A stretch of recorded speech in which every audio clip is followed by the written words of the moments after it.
Welcome back to Joseph Prosperity Strategy. The uncomfortable crown. Look closely at this crown. It's not just gold and jewels.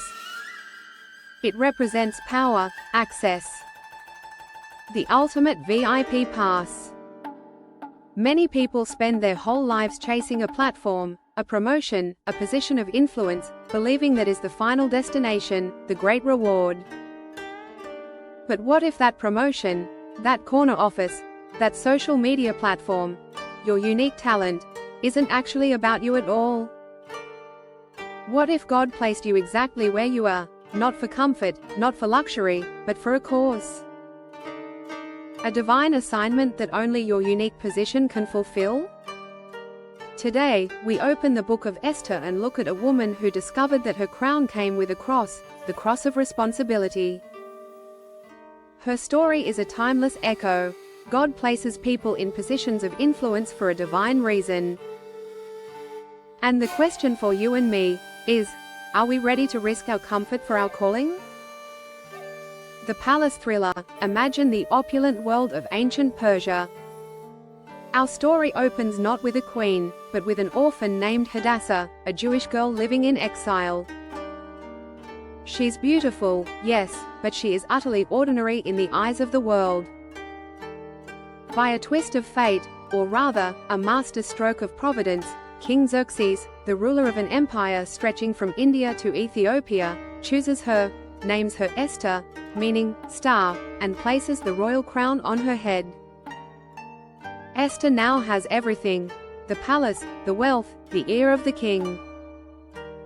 She's officially made it, but there's a secret she must keep: her identity as a Jew. Enter the villain, Haman, the king's chief minister. An egotistical, power-hungry man who decides he's had enough of a Jew named Mordecai, Esther's guardian, who refuses to bow down. Haman's pride explodes into a genocidal plot. He convinces the king to issue a decree, sealed by the king's signet ring, making it irrevocable, to annihilate every Jewish person in the empire on a single, terrifying day. The lottery is cast. The day is set. Suddenly, the palace walls, which had been Esther's shield, become a gilded prison. Her people are marked for death, and she's the only one who can talk to the man who signed the decree. Mordecai sends a desperate, heart-wrenching message. Esther hesitates. She reminds him of the law. Anyone, even the queen, who enters the king's presence uninvited is executed, unless the king extends his golden scepter. This wasn't a risk to her title, it was a risk to her life. And then comes the challenging, seismic question, the turning point of the entire saga. Mordecai's words cut through the palace noise like a sword. Do not think that in the king's palace you alone of all the Jews will escape. For if you remain silent at this time, relief and deliverance for the Jews will arise from another place, but you and your father's family will perish. And who knows but that you have come to your royal position for such a time as this? Esther chapter 41 verse 14. Do you hear the weight in that? 1. God's plan is bigger than you. Deliverance will arise from another place. 2. Silence is a choice with consequences. You and your family will perish. 3. Your why is tied to your where. Who knows but that you have come for such a time as this? Esther's response is one of the most courageous in all of Scripture. Go, gather all the Jews who are present in Susa, and fast for me. I also and my maids will fast likewise, and so I will go to the king, which is against the law, and if I perish, I perish. She traded her safety for her calling.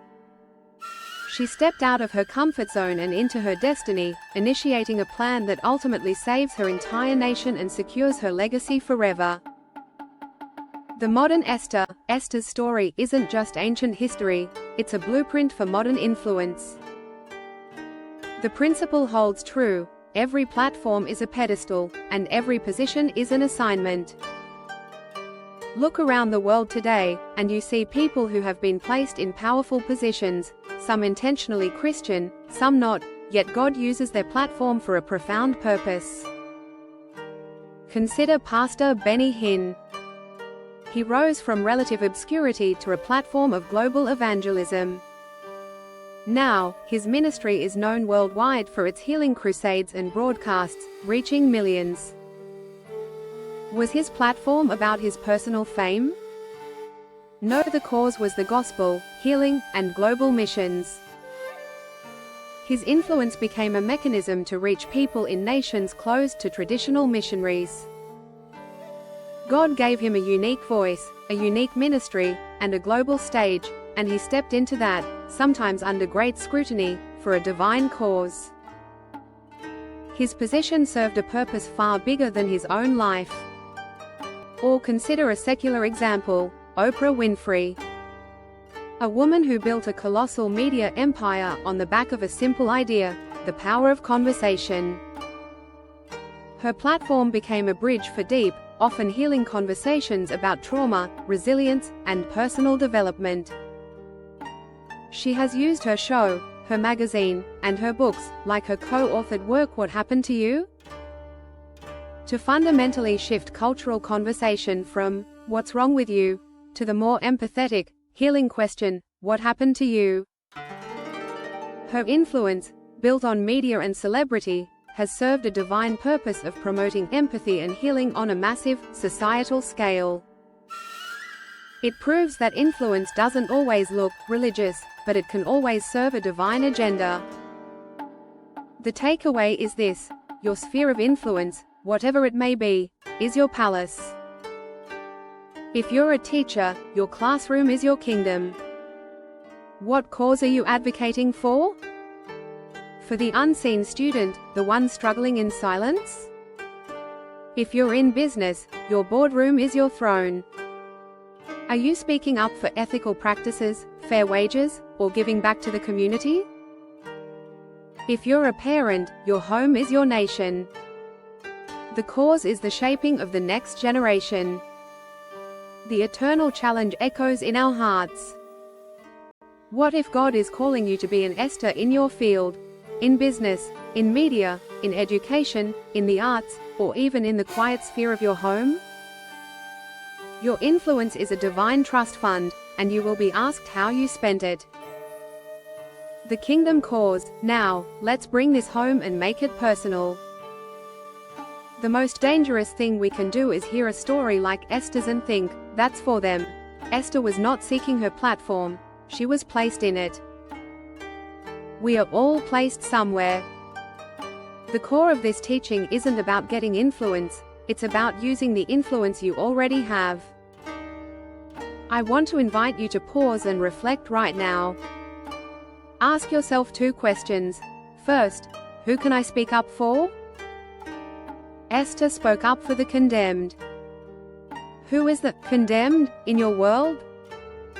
Is it the lonely co-worker? Is it a marginalized group in your community? Is it a forgotten elderly neighbor? Is it the truth when everyone else is whispering a lie? You don't need a golden scepter, you need courage and a voice. Influence, truly understood, is the ability to transfer courage to others. Second, what cause burns quietly in my heart? For Esther, it was the survival of her people. What is the injustice, the need, the opportunity that stirs your spirit?